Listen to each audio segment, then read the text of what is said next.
Hello everyone, welcome to Veranda IAS.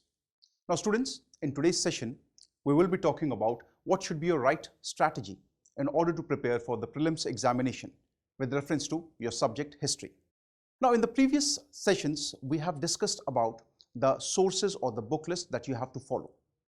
Now students, when I'm talking about history and how you have to approach the subject with reference to prelims examination, so first of all, you have to be very careful about what exactly is the syllabus.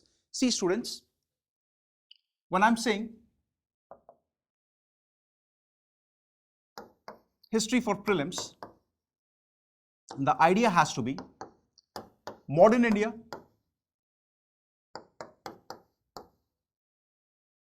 medieval,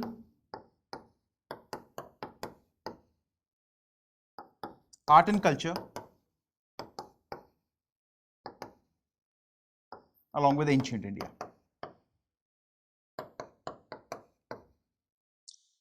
Now, this is exactly your syllabus that you have to follow for your prelims examination. You don't have to study world history and India after independence in this segment.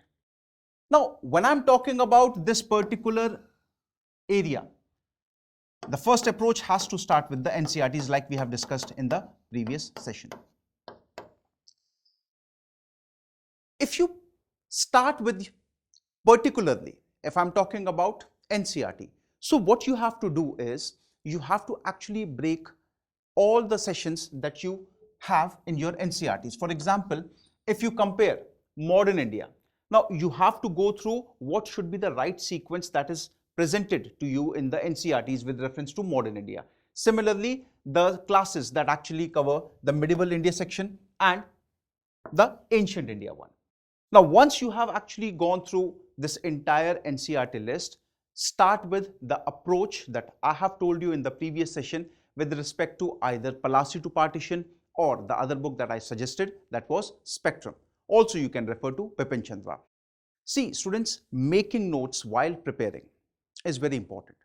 Now, here at Veranda IAS, what we are providing to you is the sessions that will be taken here. You will be provided with the required content that is actually being taught to you in all those sessions. So like in the past slide or past session that I have already discussed, you have to refer, before even going to all these books, you have to refer to the study material that we are providing. Because once we are taking one particular topic, the details, or you can say the important aspects or the bullet points from that particular topic, they are mentioned in that very session or in that very study material. Okay. Secondly, when you are preparing for UPSC, there has to be a right approach in order to follow the paper. Like I said, at least it depends. For example, if I'm saying that in your prelims examination, there are almost 10 to 15 questions that would be coming from this particular segment of history. Now you have to also see what has been the pattern in the previous years. Like in some years, you can see that art and culture has a dominance, whereas in some, you can see modern India has its presence in large numbers. So students, you have to actually ensure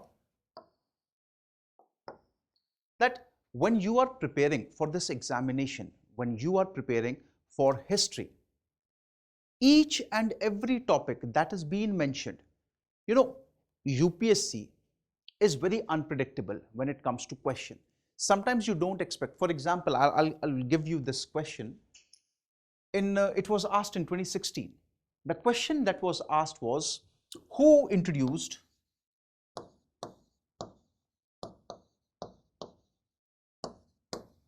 gunpowder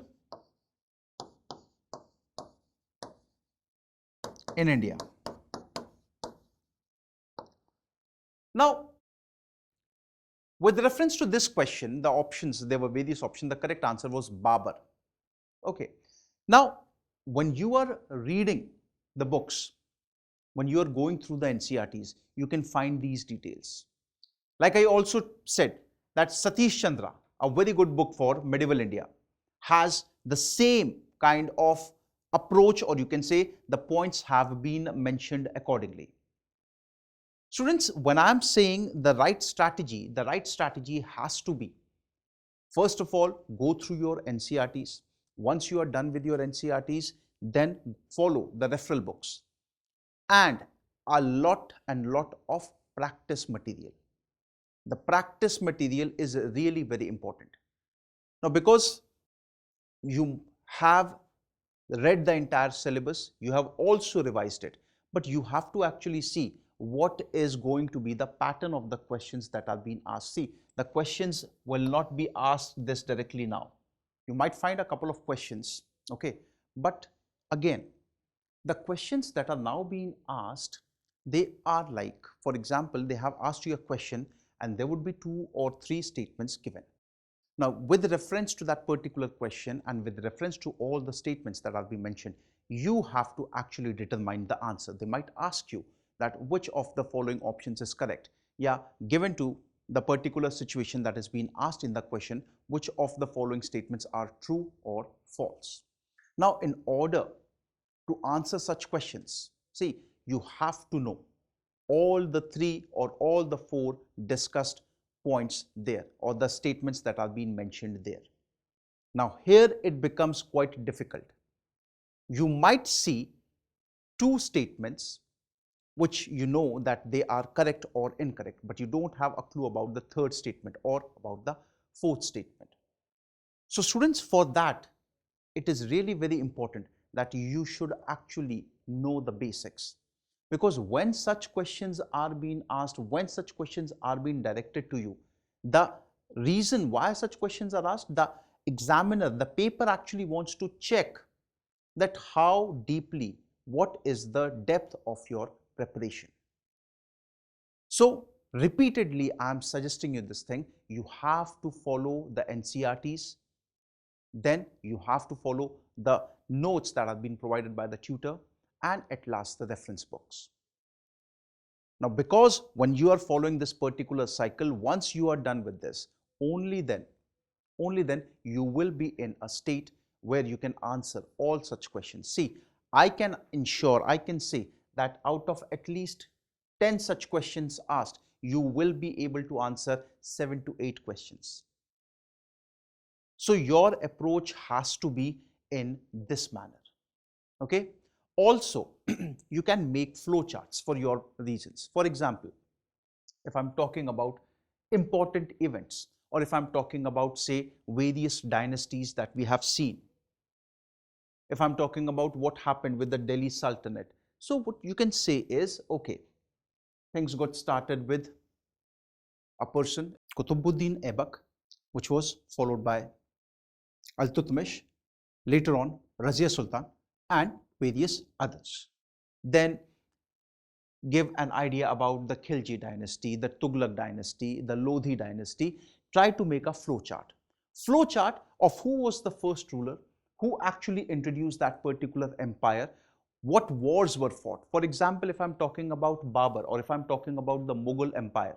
So Mughal Empire was the one, or Babur you can say was the first emperor of India who actually coined the term or used the term Badshah for itself. Badshah for himself. Similarly, it was not as simple as it looked. The battle of Panipat, the first battle of Panipat, that was fought in the year 1526, where Babur defeated Lodi. It wasn't the complete beginning. After that, in 1527, Babur fought a war with Rana Sanga at the Battle of Khanwa. He also fought a war with Muhammad Lodi on Ghagra. So after all these events, then there was one more Chandedi ruler who was actually defeated by Babur. So after all these events, finally you can say that between 1529 and by 1530, Babur established himself on the throne of Delhi. So after you have a sequence of all the events, that yes, these were the events that have actually happened in the past. You know, every time you cannot refer to your notes. So what you can do is you can just make a flowchart of all the events. Now, if I'm saying, let's say, I said Babur. After Babur, it was Humayun. Okay. After that, it was Akbar. Now, with reference to Babur, the important events that have happened with reference to Indian history and Babur, we can mention all those important points. For example, 1526 Battle of Panipat, the only ruler after the Kushanas to include Kandahar and Kabul, used the term Badshah for the first time, introduced gunpowder. So what all he has done, you can mention sideline. Similarly, you can also speak about Babarnama. Now, let's come to Akbar. With reference to Akbar, you have all the information. Became king at the age of 14. Who was mentor? The mentor was Bairam Khan. Fought the Battle of Panipat, second Battle of Panipat against Hemraj or Hemu. After that, became the ruler of India. There was no jizya during Akbar's time. Various important initiatives, especially about his court and his courtiers, the famous Navratna,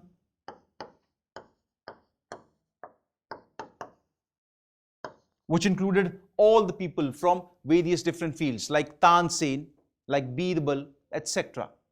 Also, you can hear mention about the idea of Akbar for being secular. Deen-e-Ilahi was a religion, or what was the interest of Akbar with reference to various religious ideologies. You should also know that Akbar was the first king who actually called Portuguese missionaries in order to understand Christianity.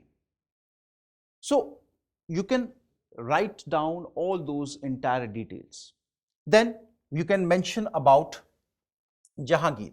Now, if we speak with reference to Jahangir, all of us will agree to one very important point, that during Jahangir's time, there was a significant advancement in the field of art and architecture.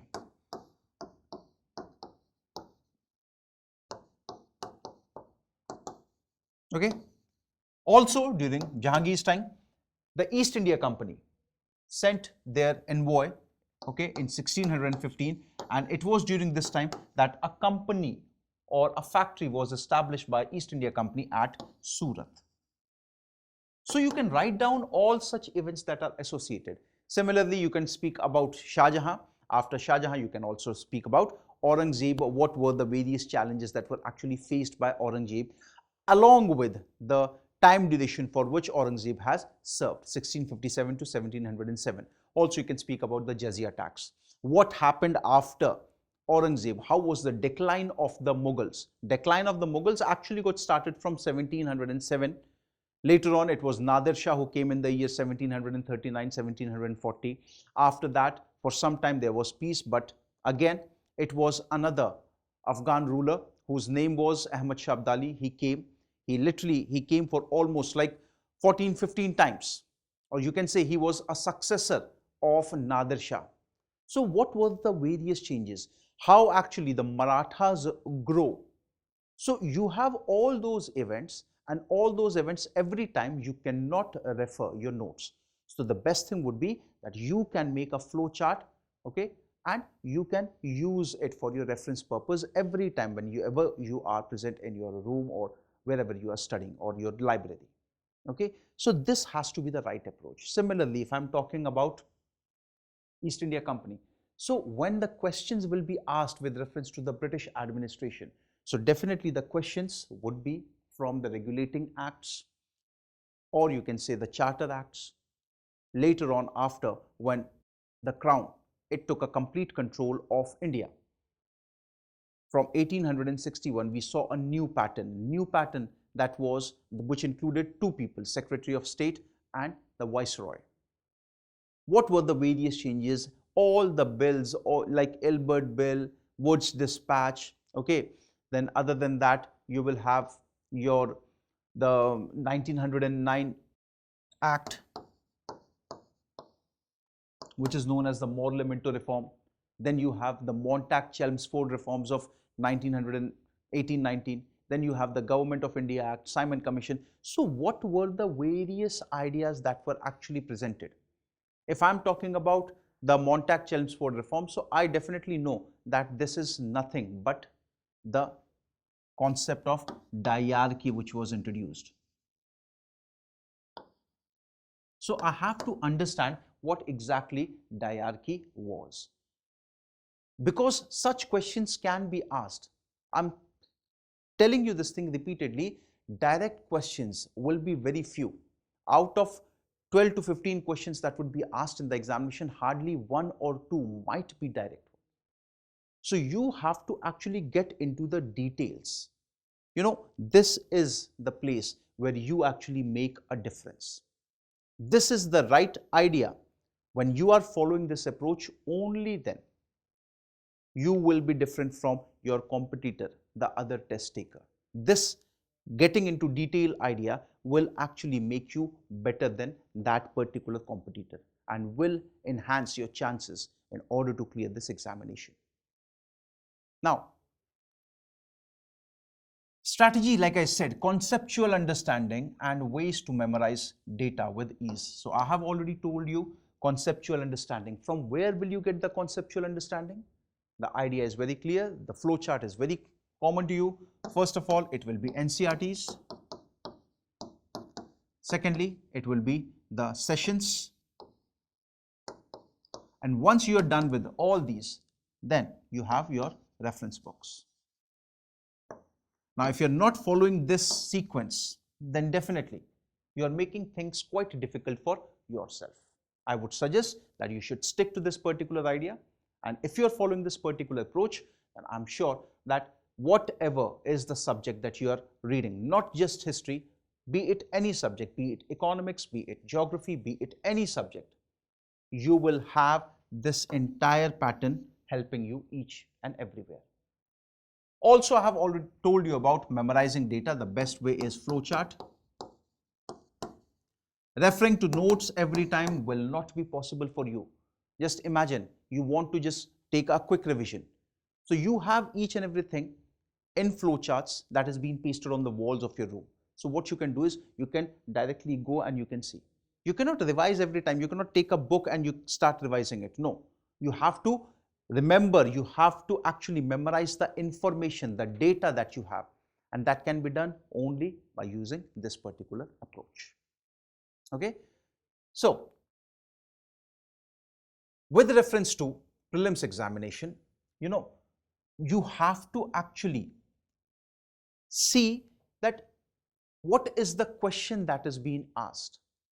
While you are preparing and while we guys are teaching you here, we will be discussing all such questions where we will be talking about this is the right answer and why the rest of the options are not correct, or what is the reason why they are incorrect. Okay, so what you have to show is application of our understanding regarding a particular question. Number two, unnecessity of ruling with every data. Like I said, you should know what to study and what to leave. There has to be a relevance. Okay, see, in the UPSC examination, no one is going to ask you where did Tansin belong from. No one is going to ask you. That is absolutely irrelevant. No one will ask you where was Akbar born.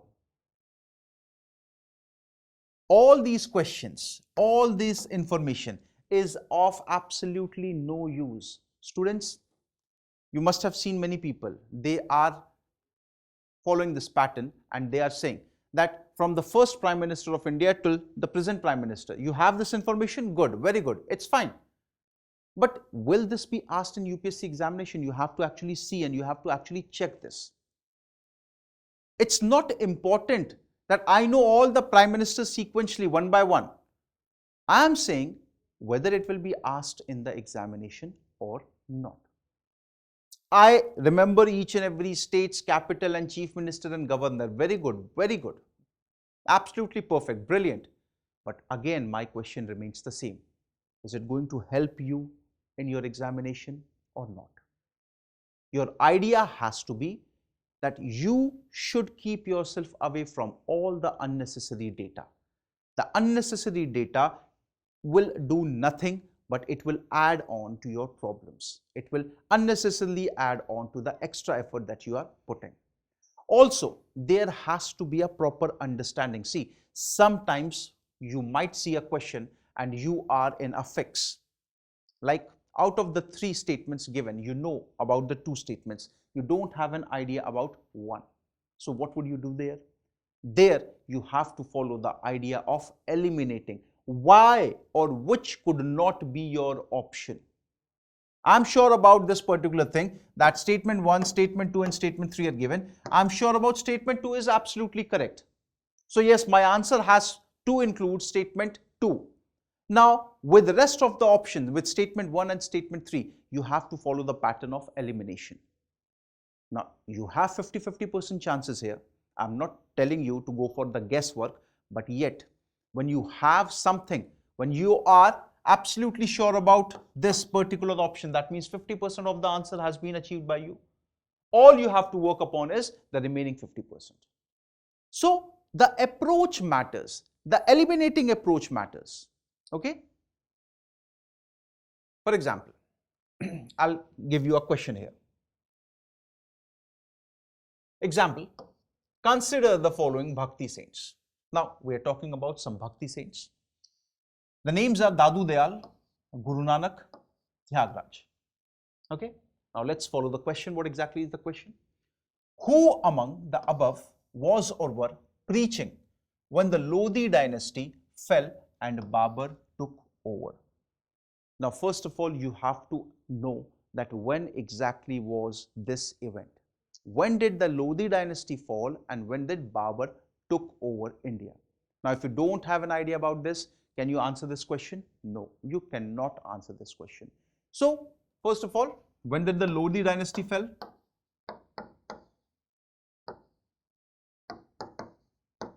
After the Battle of Panipat, that is 1526. So, when did Babur took? Babur definitely took after 1526. Okay. So, you know the sequence of event. 1527, the Battle of Khanwa, then 1529, you have the battle with Muhammad Lodi. So, you have a sequence of events which actually say that by 1529 and 1530, Babur took his position over Delhi. Now, let's come to the options that are being mentioned here. Okay. Now, if I'm speaking about option, the first one says option 1 and 3, option 2 only, option 2 and 3, and options 1 and 2. Now, see what exactly were the options that we have. So, we have here Dadu Dayal, Guru Nanak and Tyagraj. Most important thing here that we should know, like majority of the times, like what I can say, if you have gone through the details and if you have read the Bhakti movement, then you will be quite sure that Dadu Dayal's duration was from 1544 to 1604. Guru Nanak Dev Ji, he died during 1540s, and Tyagraj, he was born during this time, 1767. So outrightly, what I can say is option number 3 is definitely not your correct answer. That means we do not have to take option number 3. Now we are left only with option number 1 and option number 2. Now, when Dadu Dayal was born in the year 1544, how is it possible that he could have been present during Babur's time?